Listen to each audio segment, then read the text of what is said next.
So I have some serious questions for you, and I want you to answer them openly and honestly in your head. Are you lazy or simply do not have time to spend hours upon hours of researching a stock that you might actually not even invest in? Are you still usually unsure if a stock is a buy or a sell because you really don't understand financial reports? Are you dreaming of one day buying a yacht and sailing into the sunset with some young supermodel? And are you thinking of funding your hopes and dreams with investing into the stock market? If you have answered any or all of these questions yes, well, this is the video for you. In this video, I'm going to give you 4 index funds that you can invest in over time and gradually reach financial freedom. If you invest into any of these 4 index funds, you have a huge chance of becoming a millionaire. It's not rocket science, and I'm going to go through them here. And I have to say, these are probably 4 funds that are not normally recommended here on YouTube, and the 4th one has absolute insane risk. Now, all I ask is if you do appreciate this kind of video, gently touch up that like button. It would greatly help me out with the YouTube algorithm. A lot of thought and process goes into these videos,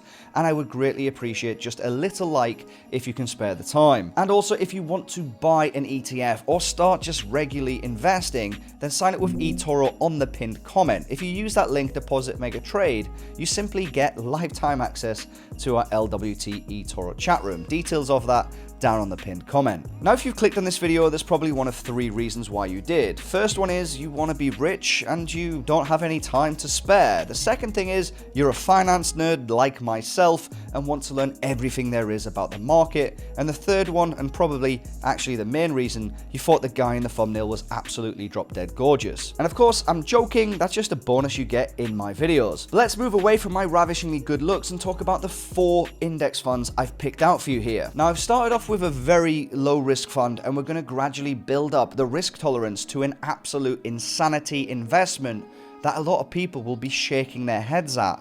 But I genuinely think this will be a solid investment. And no, it's not Cathie Wood and ARK Invest or some crazy Bitcoin ETF. But I genuinely think all of these have very huge potential over a long period of time. But before we get into that, what the hell is index investing? Well, it's where you buy a basket of stocks, commodities, or whatever the hell the ETF or index fund is investing in. So via one single investment, you get exposure to a certain sector or market. And this single asset that you buy is usually managed by one individual or group of individuals who are much more qualified than the average retail investor in that certain area. And it has a lot of benefits. In my opinion, one of the best things about index investing is the fact that you can buy a specific sector without having to do too much research. So for example, if you just wanted to buy the overall market over in the US, you could buy an ETF like the SPY.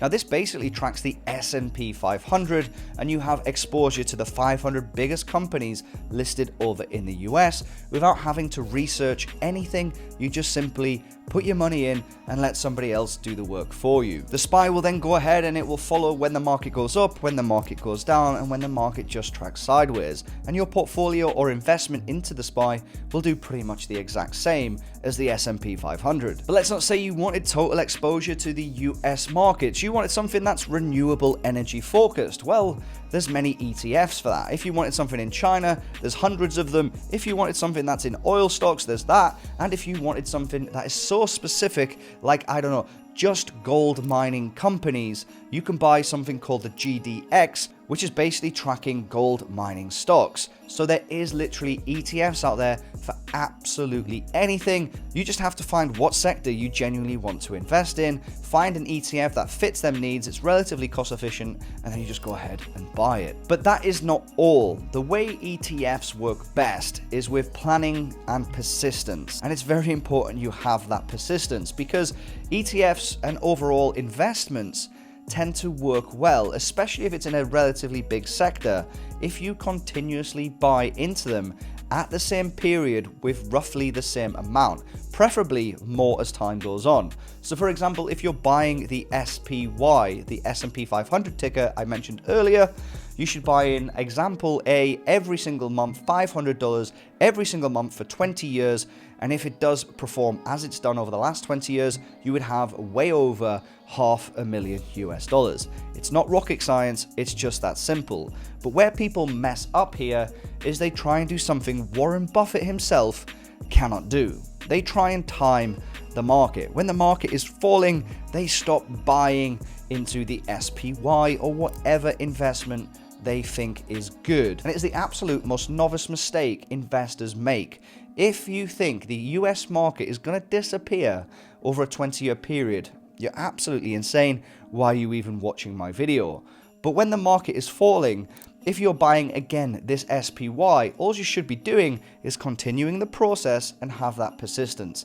Continue buying in and hope the market stays as low as possible, as long as possible, because you are picking up this ETF at a much cheaper price. It will recover over time. So the key is discipline and persistence. And if you can do that, you have a good chance of becoming a multi-millionaire and reaching your goals and dreams of that yacht and supermodel. Now onto the funds. Starting with the lowest risk fund, I just want to say, remember, we're going to have a 20-year mindset on these. And it's going to go as if you were regularly investing into all of them. And I'll also tell you how much I would allocate in terms of a percentage every single month to these funds. So what I mean by that is if you were investing $1,000 into ETFs, I wouldn't put $1,000 into just one of these. I'd probably split it up, and I'll tell you how much I'd split that up by at the end of this video. The first one is a great fund, and I don't know why it is more popular here on YouTube. It is called the Fidelity Zero Large Cap Index Fund. The fund itself says that investing into the S&P 500 is pretty much the safest and surefire way to guarantee financial success over a long period of time. The Fidelity Zero Large Cap Index Fund, ticker symbol FNILX, which tracks an index of just over 500 US large cap companies, performs very much like the S&P index fund itself, but because this fund is not an official S&P 500 index fund, it avoids paying the expensive licensing fees to the S&P Global. The fund tracks Fidelity US Large Cap Index as its benchmark, and the zero in the fund's name denotes to the expense ratio on this ETF. That's right, this ETF does not have an expense ratio, thus meaning it is literally not costing you anything. Another great thing here is the fact that this has no minimum into this ETF, making it an absolute perfect no-brainer to any new beginner investor. You can literally go and buy $10 worth, provided that is the minimum your broker allows. That is a great option to at least dip your toe in the water, and overall, it's one I actually personally hold, and I see this as my cash account. So whenever you hear me talk about cash in my portfolio, actually most of it's in this fund. Last year, this fund performed 26%, and again, in my opinion, it's a great starter fund. I'd strongly suggest considering it if you are looking at getting overall exposure to the US market. Now, the second fund, going up slightly higher in risk, but not too much like the insanity we're going to get onto, is the Vanguard Growth ETF, ticker symbol VUG. If you want to have a little bit more risk and a little bit more potential high reward, and again, if you're regularly investing into these over time, this should outperform the previous mentioned Fidelity fund. But again, in the short term, you could potentially have much more red in your portfolio. The fund tracks the CRSP US Large Cap Growth Index, which performs like the SPY 500 Growth Index. This ETF invests in 255 US large cap growth stocks. Tech stocks are heavily represented here, accounting to 47% of the fund's holdings. So if you're into more like a tech-savvy ETF, this of course is one to look at. Consumer discretionary stocks are 22.7% and industrial stocks 13.4%. Energy stocks and utility stocks only comprise of 0.7% of the fund's value. So again, this is much more tech-savvy, and you can expect a lot more volatility than the previous mentioned fund. But also, if you look at the tech stocks over the last 5 years, if you wait a long period of time, potentially much higher returns. The expense ratio though, what is it? The last one was free. Well, this is a lot more expensive than free. It comes in at 0.04%, which is absolutely cheap as chips. For every $1,000 you pay, you have 4 cents in expenses. Not that bad at all. The returns last year was 23.06%, and again, I think that if you had both of these, maybe not 50-50, and again, I'll cover that in just a second, you have two very, very good ETFs with very, very low expenses. Now, moving up the risk massively here to something I think that every investor should be investing in. But first, let's talk about the fund itself, and then I'll tell you why I feel this is a great fund over a good 20-year period. And bear with me throughout the whole video, even if this fund does scare you. The iShares MSCI China ETF. Now this fund more or less mirrors China's version of the S&P 500. So you get basically direct exposure to China. Now again, China does scare a hell of a lot of people. Now, as a China bull myself, it is understandable because my portfolio took a bit of a beating last year. But over that last year, I was just buying more stocks. This ETF has an expense ratio of 0.5%, which is slightly lower than the average ETF of 0.7%, and again, is a lot higher risk. So I wouldn't go all into this company, clearly, but whichever way you shape this, in the future, at some point in the next 20 years, China is going to be the biggest economy in the world. It's already got more people in China with $100,000 net worth than the US. It is eventually, whether you like capitalism, socialism, communism, politics aside, China will be the biggest economy in the world. You've just got to ask yourself, can you take advantage of the clear financial advantages you've got by investing into China? Adding international exposure to your portfolio is absolutely key to diversification, and China's growth potential is absolutely insane. Investing in the world's current second largest economy, soon to be the world's largest, does of course pose some major risk. But over time, a 20-year period, of course, this is going to be a very whippy ETF. It's going to be up, down, left, and right. You will be down a hell of a lot and you will be up a hell of a lot over a 20-year period. But your average line on this fund should be quite good. And I expect iShares China to be one of the best performing ETFs over the next 20 years if you go on a 20-year period. So moving on to the fourth fund and moving up again in terms of risk and insanity. What can be more risky than China? Could it be Bitcoin? No, it's not that insane. Could it be 𝐃𝐈𝐒 over ARK Invest? No, I'd rather go and burn my money and then flush the ashes down the toilet.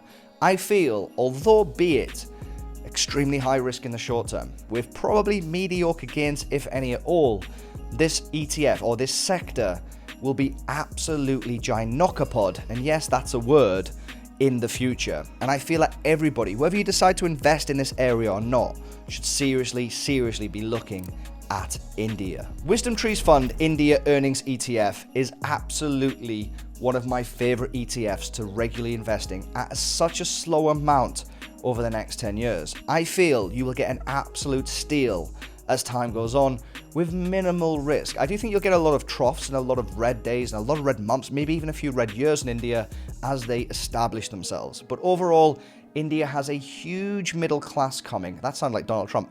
Huge middle class coming. Sorry about that. Might get demonetized and kicked off Facebook for that. But politics aside, India has a huge economy and a huge middle class coming through. And they're not idiots either. They're literally putting shit into space. They have great fundamentals. They have great education systems coming up, and overall their economy is establishing themselves. They're in the very early stage. I see India being very much so what China was 20 years ago. And I think India could have more potential than China because they haven't banned people having just one child. But WisdomTree India Earnings seeks to track the price of yield performance before fees and expenses of the WisdomTree India Earnings Index. The index is comprised of companies incorporated and traded in India that are profitable and that are eligible to be purchased by foreign investors of the annual index screening date. It is non-diversified. So again, quite a high-risk ETF there, but I feel it's worthwhile. It's also very expensive, coming in at 0.84% per annual on their expenses ratio, which is pretty damn high. It's a lot higher than the previous mentioned. But again, I feel if you are slowly exposing yourself to something like India and you have a 20-year, and you can keep a 20-year mindset, by the way, it's hard to do, I think it's going to pay you absolute fruits in the future. I think this will severely outperform the other three mentioned funds. It just needs a hell of a lot of time. I definitely wouldn't YOLO in with $100,000 right now. I'd rather just invest $1,000 every single month to build up to that $1,000 which would greatly lower my average and lower my risk. So come on, be honest, how many of you expected India to make it onto this list? Let me know down in the comments if you actually guessed that. And if you did guess that, well done, but I still don't believe you. So how would I allocate these? Well, I do genuinely hold all 4 of these ETFs, but the way I'd allocate it for a sensible approach is not 25-25, because they're not equal.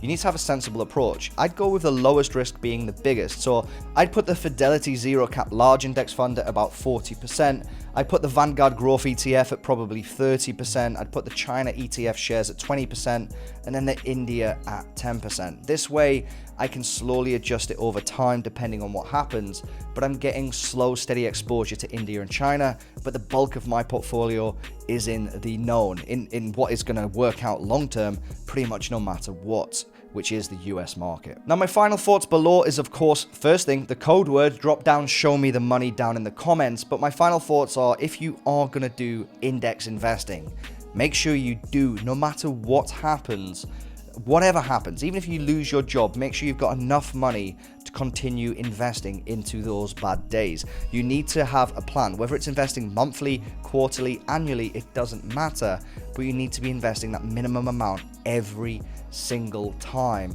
on whatever time frame you're working on. Keep with that persistence, people, and you will one day sail off into the sunset with a supermodel, but unfortunately that supermodel won't be me, because I'm happily married and my supermodel is waiting for me on the yacht I'm looking at. And of course, I'm joking, I don't really like the water too much or sand between my toes. But that's it from me. Thanks very much. Tickle the like button on your way out and check out these videos for more on value investing. Be safe, God bless, peace.